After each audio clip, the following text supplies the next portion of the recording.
nome disso, queridos, são portas que o Senhor tem aberto.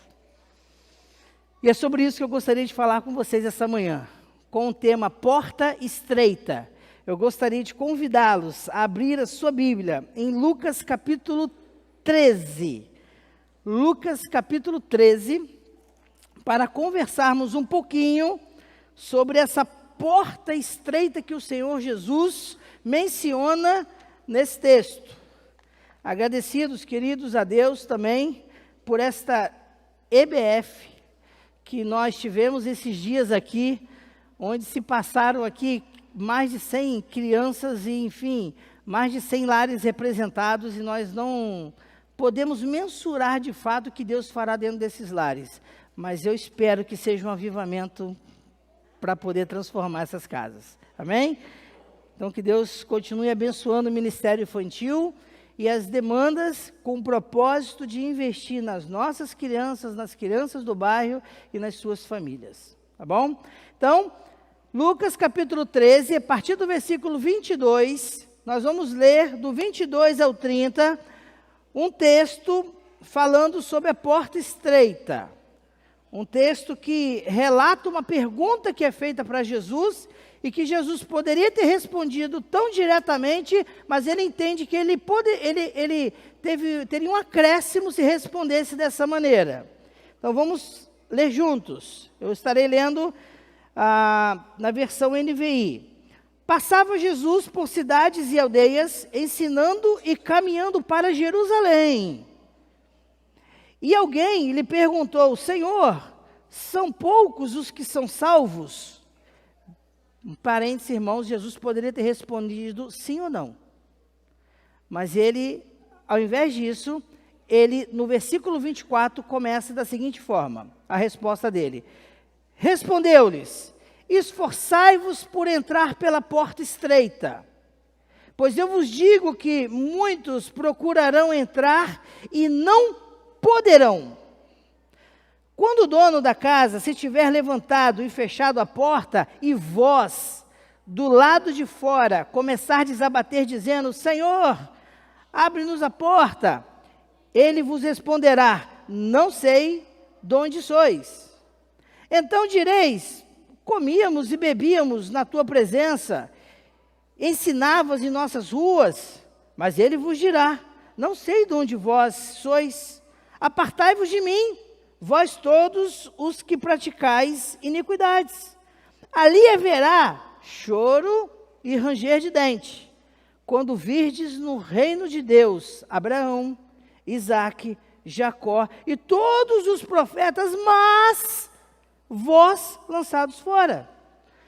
Muitos virão do Oriente e do Ocidente, do Norte e do Sul, e tomarão lugares à mesa no reino de Deus. Contudo, há últimos que virão a ser primeiros, e primeiros que serão últimos. Que o Senhor nos abençoe com essa palavra e nos dê o entendimento das suas maravilhas contidas aqui, amém? Queridos, nós estamos com uma mensagem, trazendo em particular uma figura que Jesus classifica e se identifica. Jesus se identifica como porta. Isso chama atenção. Quando nós lembramos de porta, se tem uma coisa que chama atenção para a porta, é que o maior significado que a porta reflete é um ambiente seguro. É aquela pergunta que você faz talvez toda noite, ou você espera que alguém faça, ou você faz. Ou age, você vai lá e fecha a porta. Ou senão você pergunta para alguém: alguém já fechou a porta? Por que fechar a porta? Porque eu sei que no momento em que a porta estiver fechada, eu posso dormir com uma segurança maior, porque eu estou do lado de dentro, e aquele ambiente reflete para mim um ambiente de segurança. Então a porta reflete um ambiente seguro, um ambiente estável, um ambiente onde, nesse momento agora, nos ajuda inclusive com frio, tá? Porque porta aberta à noite, entra aquele frio. Então, nada melhor do que ter uma porta fechada para poder nos livrar desse frio que tem assolado. E aí eu abro um parênteses para vocês, porque tem pessoas que não têm porta adequadas, tem pessoas que têm passado um pouquinho mais de frio do que nós, e eu queria aproveitar esse momento para falar para vocês da campanha que está em andamento, chamado Mantinha para Matinha. Já ouviu falar, irmãos? Mantinha para Matinha. Por favor, participe. Uma mantinha custa algo em torno de R$35, R$30, você pode doar e deixar aqui na igreja, e esse material vai ser levado para ajudar pessoas nesse momento de frio. Fechando parênteses, recado foi dado, tá, Elise? Agora continuo dizendo o seguinte para os irmãos. A porta significa ambiente seguro. E é interessante porque para o povo, o público-alvo aqui, porta sempre teve significado até mais do que segurança. Jerusalém tinha uma característica muito específica, porque Jerusalém era cercada por um muro. E esse muro de Jerusalém, para você entrar ao ambiente da cidade de Jerusalém, ou você sair do ambiente de Jerusalém, você tinha pelo menos 12 portas para isso. 12 portas para você entrar ou sair de Jerusalém. E cada uma das 12 portas tinha significado, tá? Então vamos lá, Giovana, agora é conosco, tá? Vamos lá, que o nome das portas, algumas são mais tranquilas, outras não. Muito bem, porta número 1, Monturo. Monturo o nome dessa porta. Daqui a pouco eu explico melhor sobre ela. Porta 2, Gado ou Porta das Ovelhas. 3, Porta dos Peixes. 4, Porta Velha. 5, Porta do Vale. Estou falando devagar, estou certinho, estou? Tá. 6, Porta da Fonte. 7, Porta do Pátio do Cárcere. Isso é um trabalho em conjunto, irmãos. Isso aqui é equipe. Porta 8, Porta das Águas. Porta 9, Porta dos Cavalos. Porta 10, Porta Dourada. Porta 11, Porta Mificade. Isso, muito bem. Mificade. E por último, Porta 12, Efraim, tá? Porta de Efraim. 12 portas, cada um com um significado. Só queria chamar a atenção para vocês da primeira porta que eu mencionei, que é a porta Monturo. Todo lixo de Israel só poderia sair por essa porta, irmãos. Todo lixo de Israel só poderia sair por essa porta.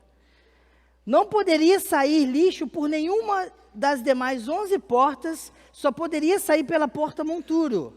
Então a porta Monturo era conhecido como a porta da absorção.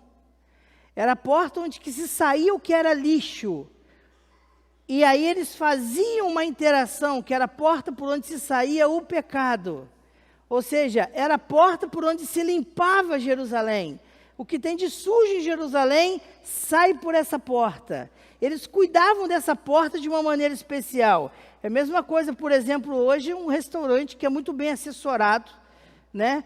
Que tem uma boa consultoria, por exemplo, da consultoria Nutrim. A Nutrim vai orientar esse restaurante a ter uma porta exclusiva para a saída do lixo, correto? O lixo não pode sair pela mesma porta de entrada de mercadoria. Jerusalém não trabalhava diferente e ela tinha, então, automaticamente as portas com seus sentidos específicos, inclusive para a saída dos lixos. Então, nesse momento, para o povo judeu, quando se conversava sobre porta, era algo muito mais significativo. Mas para nós não deixa de ser. Porque para nós é um exemplo de segurança, mas também é um exemplo de nós entendermos que aonde existe uma porta, existe dois lados. O lado de dentro e o lado de fora. Ou seja, aonde existe uma porta, existem pessoas que estão de um lado da porta ou de outro lado da porta. E aí nós precisamos avaliar dentro desses lados da porta exatamente qual lado que produz maior segurança para a gente. Qual lado que te deixa mais seguro? O lado de dentro ou o lado de fora? Por incrível que pareça, estamos vivendo num mundo hoje que pessoas têm mais segurança do lado de fora. Porque dentro de casa está um pé de guerra. Dentro de casa as coisas não estão fáceis. Por isso, queridos, que nós estamos investindo cada vez mais, desde os pequeninos aos adolescentes, jovens, para que suas famílias cada vez mais tenham ambientes seguros e do lado de dentro se configure, represente um ambiente mais seguro que ela possa estar. Aquele momento em que ela chega em casa, ela abre a porta, ela entra. Quando ela entra, ela fala, cheguei em casa. Agora sim, cheguei em casa. É um momento diferente. Agora pensem comigo, sendo Jesus aquele que declara, e olha que Jesus declarou muitas coisas. Eu sou o pão da vida, eu sou a fonte da água da vida, mas eu sou o caminho. Ele declarou, eu sou a verdade. Ele declarou, eu sou a vida, mas Jesus também declarou, eu sou a porta. E quem passar por mim será salvo. Entrará e sairá e encontrará pastagens. Ou seja, Jesus se identifica de uma forma muito interessante quando ele diz, eu sou a porta. Eu sou a porta. E aí não tem negociação.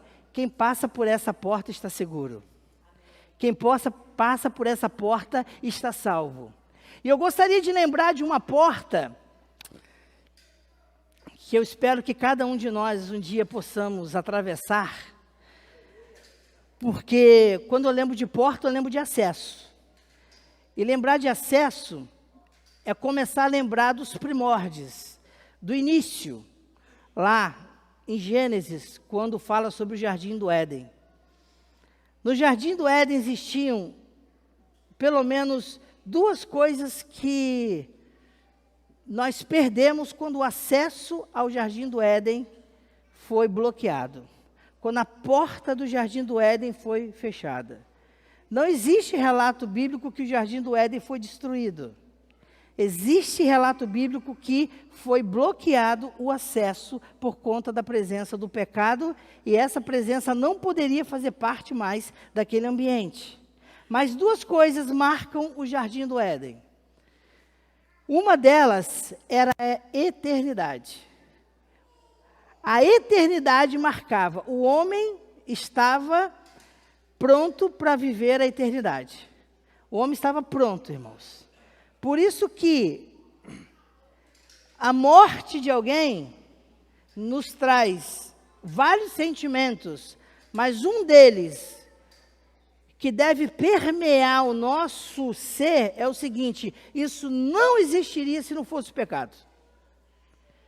Se você pegar o atestado de óbito de Jesus, causa mortes, pecado. Dele, não. O profeta Isaías diz que sobre os ombros deles estavam os nossos pecados. Então nós temos aqui sim o entendimento de que dentro daquele ambiente do Éden, nós tínhamos a eternidade, tínhamos a árvore da vida, que era a árvore mais famosa, que era a árvore mais buscada. E deveria ser a árvore mais falada e deveria ser a árvore mais, digamos assim, importante na vida de todos. Mas, além da árvore da vida que trazia a eternidade, existia um fator muito importante, que era a presença real de Deus, face a face com Adão, todo o virar do dia. E Adão vinha com Deus, e Adão falava com Deus, Deus falava com Adão, e era um ambiente mútuo de conversa. Mas, em um determinado momento, essa porta foi fechada. Irmãos, existe hoje diversas formas de tentar abrir essa porta, mas é difícil. É difícil. Mesmo que a porta esteja aberta, é difícil. Ela pode ficar aberta a hora que for ali, mas o negócio é bravo. Coisas que nós não conseguimos resgatar, irmãos.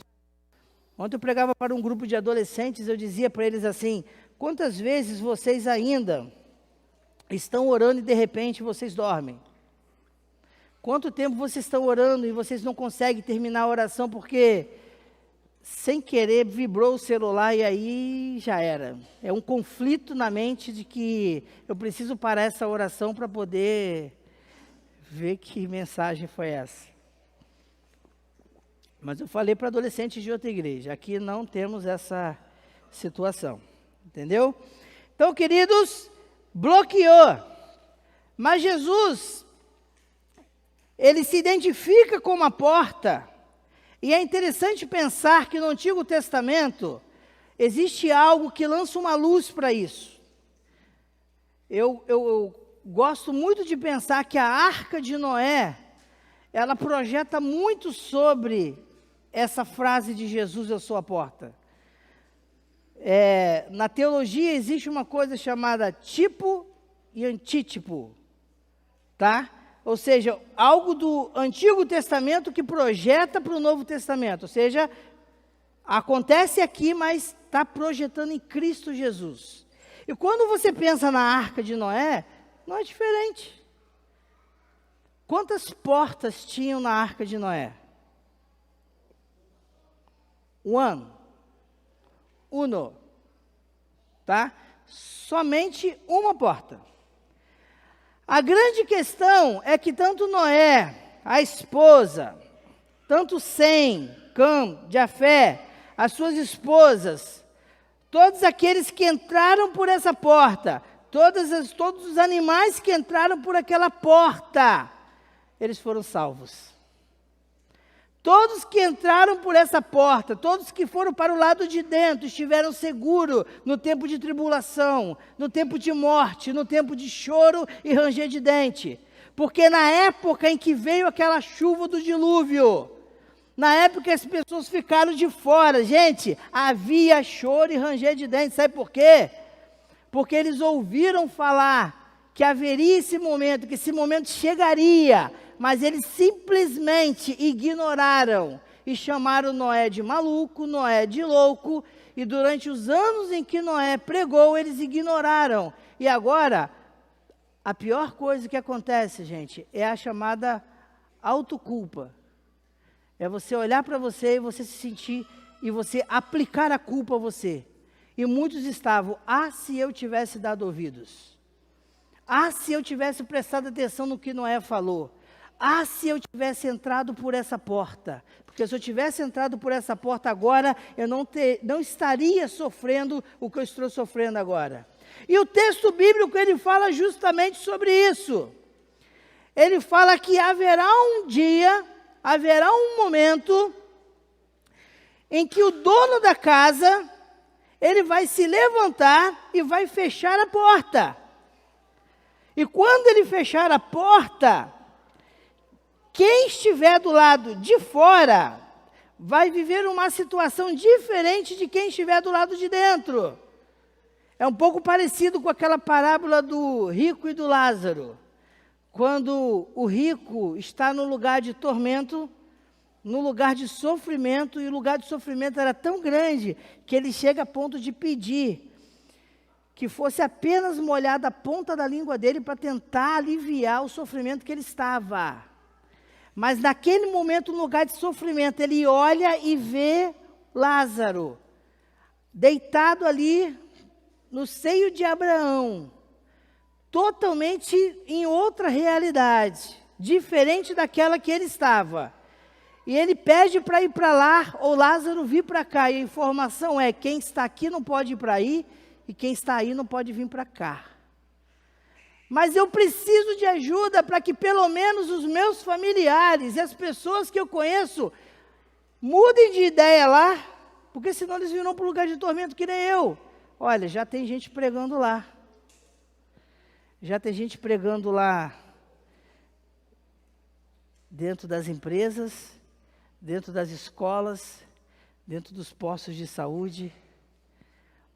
Aonde você está, você já está sendo uma testemunha. para que pessoas não possam passar pelo lugar de tormento.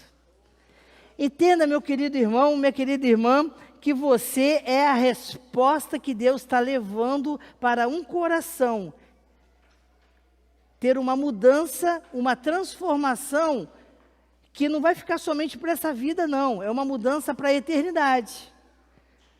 Por isso que às vezes nós passamos algumas tribulações no ambiente de trabalho, ou passamos tribulações na faculdade, ou tribulação na vizinhança, ou tribulação na escola, porque essa tribulação precisa tirar a nossa atenção. A nossa atenção precisa ser desvirtuada, para a gente esquecer o que a gente tem que fazer. Mas nós não podemos esquecer que nós estamos ali com um único motivo: fazer o nome de Jesus conhecido. Fazer com que as pessoas olhem para nós e vejam Jesus.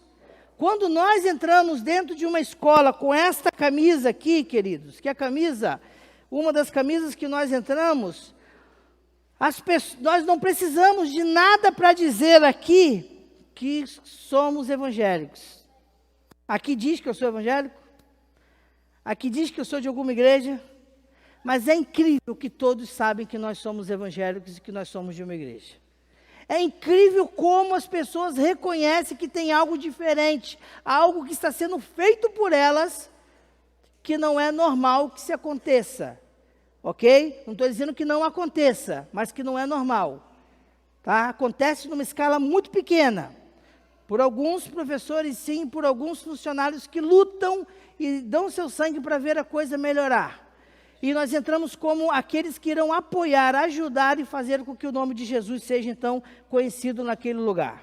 Então, ao olhar, queridos, para esse texto, quando Jesus diz que haverá um momento em que a porta irá se fechar, e quem estiver do lado de dentro estará seguro, e quem estiver do lado de fora, ele fala que quem estiver do lado de fora, a primeira coisa é bater com força na porta. Abre a porta, abre a porta. Isso aconteceu na porta, aconteceu bater na arca para tentar entrar.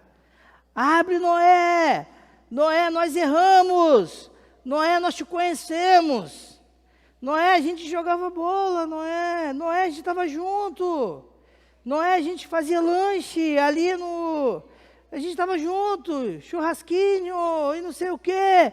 Mas, queridos, isso foi justamente o que disseram aqui: comíamos e bebíamos na tua presença, e você ensinava nas nossas ruas, você estava conosco.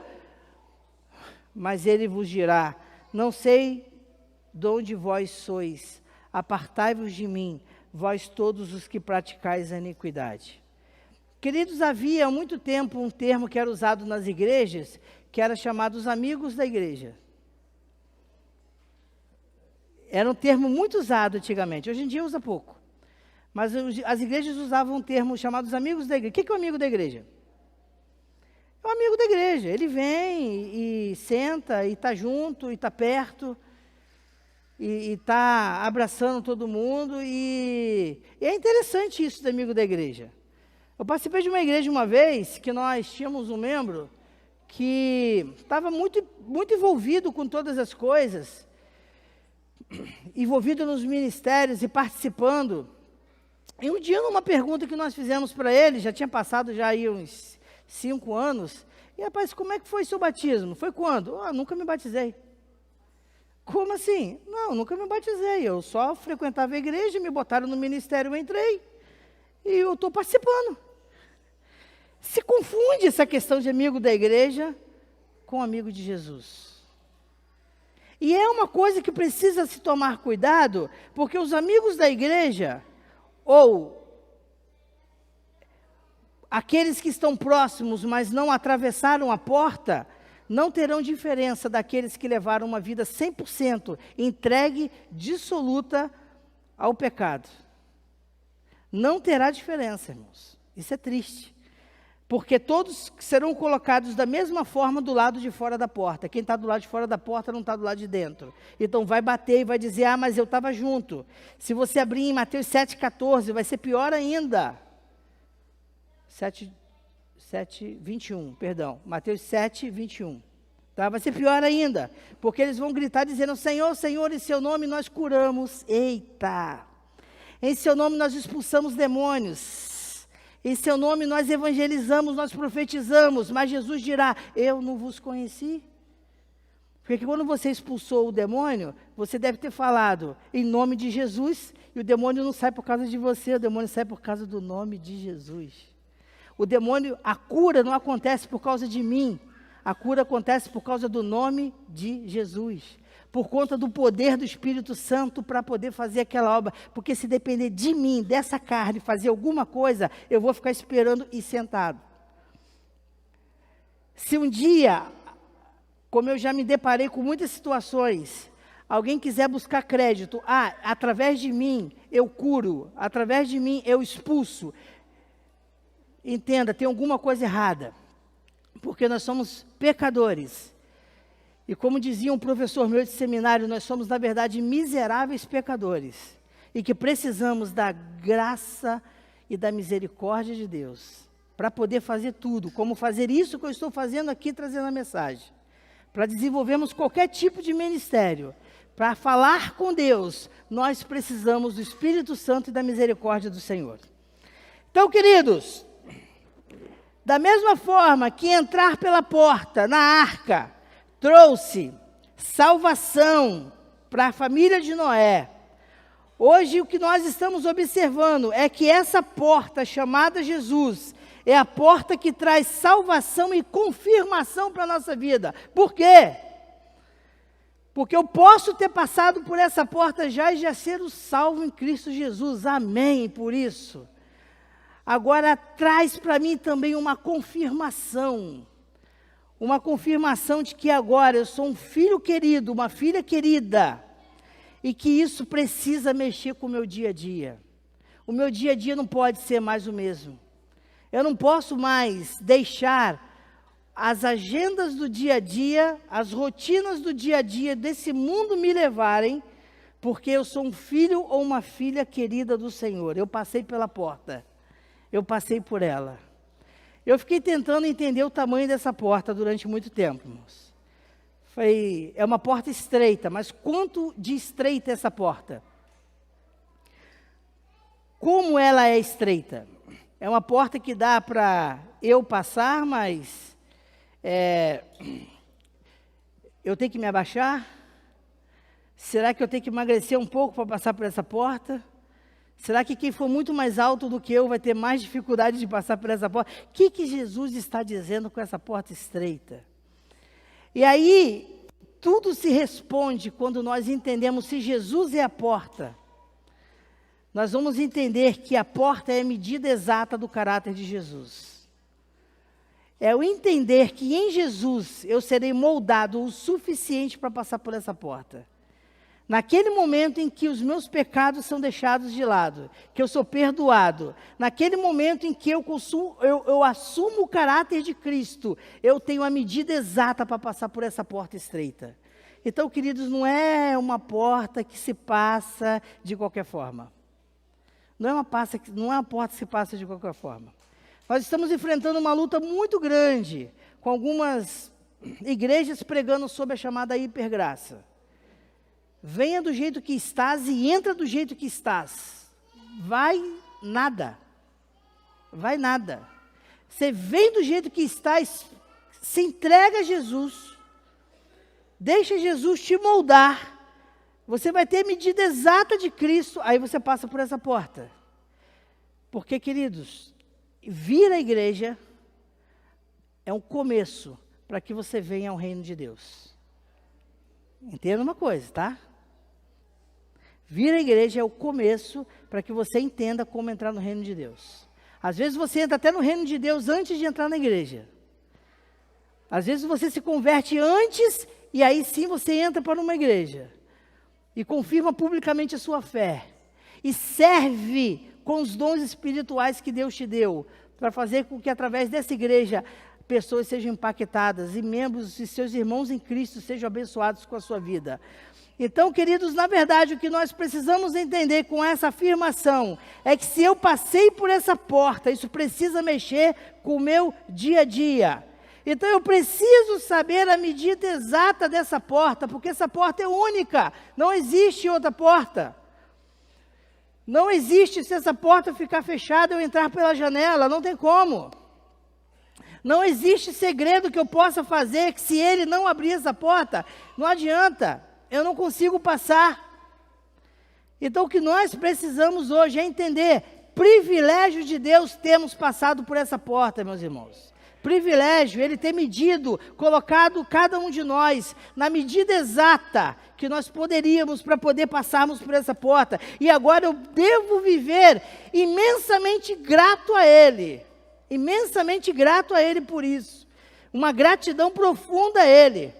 Então, tudo que eu faço em prol do avanço do reino de Deus, começa com a gratidão e o entendimento de que eu não merecia fazer aquilo, mas coube ao Senhor permitir que eu fizesse.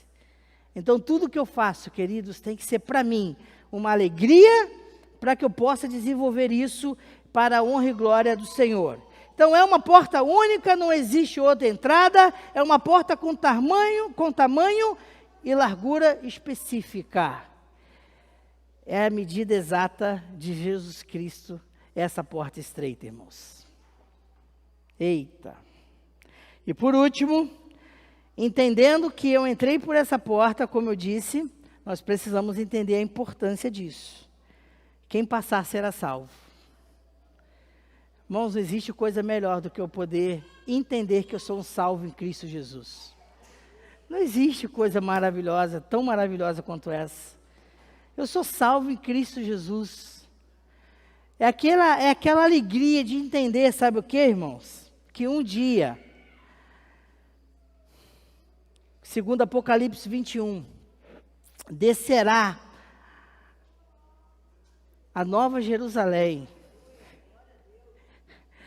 E eu já tenho agora a oportunidade de entrar nessa Nova Jerusalém. Porque eu já sou um salvo em Cristo Jesus. E você sabe o que é interessante na Nova Jerusalém? É que a mesma coisa que tinha no Éden tem na Nova Jerusalém. Tem a eternidade e tem a presença constante de Deus face a face. E aí, queridos, eu queria concluir dizendo e levando você a pensar sobre isso. Não existe nada melhor do que o que já aconteceu com cada um de nós. Não existe nada melhor. Apóstolo Paulo diz que nem as melhores coisas que esse mundo possa oferecer poderão se igualar ou serem comparadas à glória que está preparada para mim lá, na Nova Jerusalém. Então prepara seu coração, porque do mesmo modo que a família de Noé foi salva ao passar pela porta, eu queria dizer que, ao passar por essa porta, eu e você já estamos salvos. E agora vamos viver como salvos em Cristo Jesus. Vamos viver salvos como em Cristo Jesus. E vamos olhar para várias pessoas que estão nos cercando, que estão próximas de nós, e nos perguntarmos o que falta para essa pessoa passar pela porta. E o que você puder fazer para que a sua vida seja um instrumento, para que essa pessoa passe pela porta, faça. Faça isso. Seja da sua forma, da forma que for. Agora, coloque sua vida diante do Senhor e peça a eles, Deus, me use como instrumento, crie situações. Ele vai criar situações. Ele vai criar meios para que pessoas venham até você simplesmente sedentas por respostas de solução na vida delas. E elas vão encontrar a solução em você, porque você é um salvo em Cristo Jesus. Pronto. Sem você botar nada na testa escrevendo que é de Cristo. Sem você se identificar muitas vezes, a sua vida já vai ser suficiente para fazer com que as pessoas ouçam Jesus ao olhar para você. Ao olhar para você, ela está ouvindo Jesus falar com ela. Porque o que esse mundo precisa hoje, queridos, é enxergar, é ouvir Jesus através dos olhos, tá? E entender o quanto que essa salvação é importante para elas. Então, o que vem depois é muito mais do que segurança, queridos. O que vem depois, o que está atrás dessa porta, é a vida eterna. Então imagina, você já passou por essa porta. E aqueles que têm um pouquinho de dúvida ainda se passaram por essa porta, não saiam daqui nessa manhã sem refletir sobre isso. Mas que saímos daqui firmes, entendendo que nós já passamos e vamos chegar lá. E andar pelas ruas de ouro. E olhar para... Eita, não sei nem se posso olhar para Deus.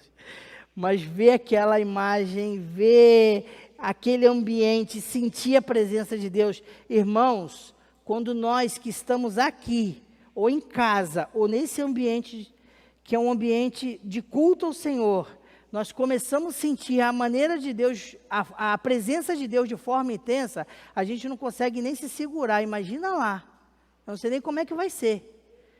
Eu acho que eu vou ficar que nem aqueles anjos cantando, santo, santo, santo, santo, santo, santo, santo, o tempo todo.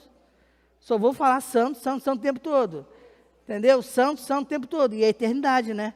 Então não vai parar. Vai ser o tempo todo assim. Que Deus nos abençoe. Tá? Que Deus abençoe sua vida, abençoe sua casa, abençoe sua família. E que cada vez mais vocês sintam essa presença desse Deus maravilhoso. Jeová Jireh, aquele que traz para nós a salvação dele. Amém?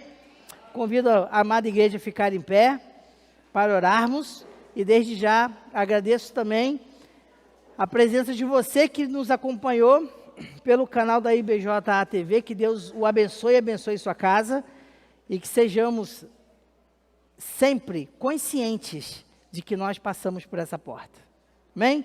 Bondoso Deus, muito obrigado por esta manhã, que o Senhor nos concede, ó Deus, a afirmação de Jesus Cristo como a porta, a afirmação, ó Deus, que traz para cada um de nós um ponto de esperança, um ponto, ó Deus, em que não vai ser um excesso de passado, ou qualquer outro tipo de situação, ó Deus, que irá nos tirar do caminho, mas, ó Deus, uma afirmação que nos traz esperança, certeza, e que nos posiciona, ó Deus, como filhos e filhas amadas do Senhor. Então, ó Deus, em nome de Jesus, recebe nossa gratidão por isso, por essa porta que foi aberta para cada um de nós, uma porta que não há comparação, uma porta, ó Deus, que nos coloca, ó Deus, em um ambiente de total segurança, mas num ambiente, ó Deus, de extrema alegria pela presença do Senhor. Obrigado, Deus, por sentir o Senhor, obrigado por ouvir o Senhor, e que isso, ó Deus, se espalhe cada vez mais. Abençoe cada um no retorno ao seu lar, abençoe cada um, ó Deus, ao longo desse dia, e que tenhamos cada vez mais a compreensão da presença do Senhor. A compreensão, ó Deus, do grande amor do Senhor que está sobre cada um de nós. A compreensão, ó Deus, da graça de Jesus Cristo, que nos alcança todos os dias. E a compreensão, ó Deus, das santas consolações do Espírito Santo do Senhor, que está com cada um de nós aqui, mas também, ao mesmo tempo, espalhado com toda a igreja, por todas as nações. É o que nós oramos, e assim fazemos em nome de Jesus. Amém, amém, glória a Deus. Queridos, até mais tarde, que Deus os abençoe.